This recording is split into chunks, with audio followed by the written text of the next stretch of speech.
Makhathini ngiyawuzwa umlayezo noma umbiko owudingayo ey'nduneni.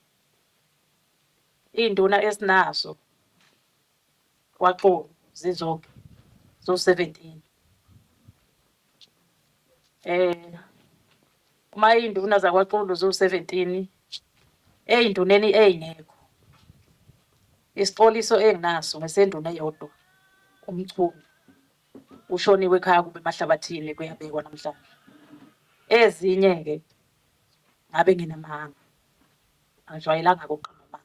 Ayikho induna exolisile ngaphandle kwenduna eyodwa ovele isifa ekhaya kubo. Mhlampe ukwenaba ukuthi kuze kube la namhlanje nami kangazi ukuthi kungani. Kodwa-ke ngicabanga ukuthi ngoba isizwe siqoqene la, yingoba uhlaselwe inkosi yakwaXolo. Ngicabanga ukuthi sihlasele kwaze kwaba kabili.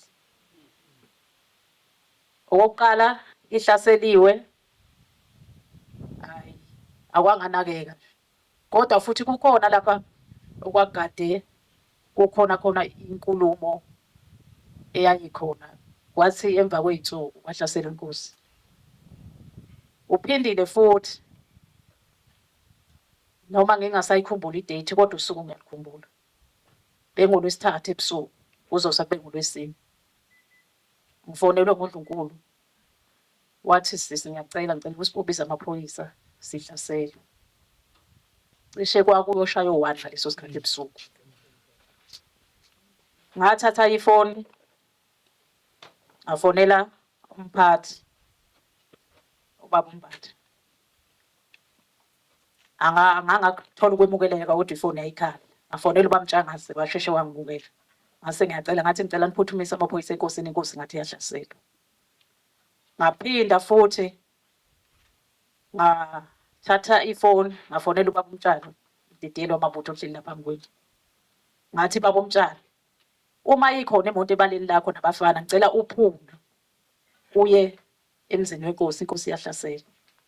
Ngicabanga ukuthi wena ngoba uzobe uqhamuka ngemoto uzobe usubabona abahlaseli bayo ngoba bazobe benganakile ukuthi uzoqhamuka. Wayixoxisela ubaba uMtshalo washo ukuthi imoto ayikho. Namhlanje bezobabamba laba bantu abahlasela inkosi. Hhayi kwase kuthi-ke ekuseni-ke wasephinde yafona uNdlunkulu ukuthi amaphoyisa afikile. Asefike ayithatha inkosi nomndeni wayo yalele police station. Ekuseni-ke ngabe sesihamba-ke sengiya khona enkosini. Ngicabanga ukuthi saseziy'nduna siwu-4 ngalelo langa. Siyobheka umonakalo wenzakele ukuthi ungakanani. Safica-ke amafasitela emzini wenkosi ebulewe.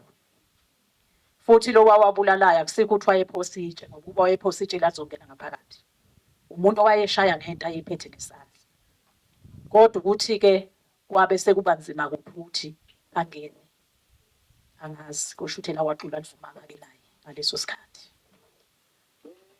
Engishola ukuthi-ke emakhosini akhona akwaXolo kahle kahle ezweni likaXolo kuyaliwa.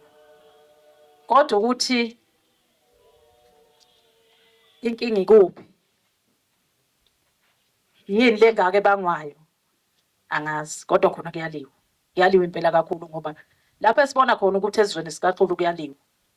Kunendoda yakwaXhakaza ngalelo sonto besikade siyibeka inkosi yahlaselwa ngoLwesine. Okusho ukuthi ikhona lempi ekhona. Ngicabanga ukuthi ngokwazi kwami ngazi kube lapho. Okubuhlungu-ke sizwe sikaMakhathini inkosi ayihlaselwa ngabantu abasuka ekudeni. Yingakho nje kubizakale le mbizo namhlanje ngoba kusuka kithi. Yithi esihlasela inkosi, yithi esibona ukubulala inkosi. Okuzima nje yilokho.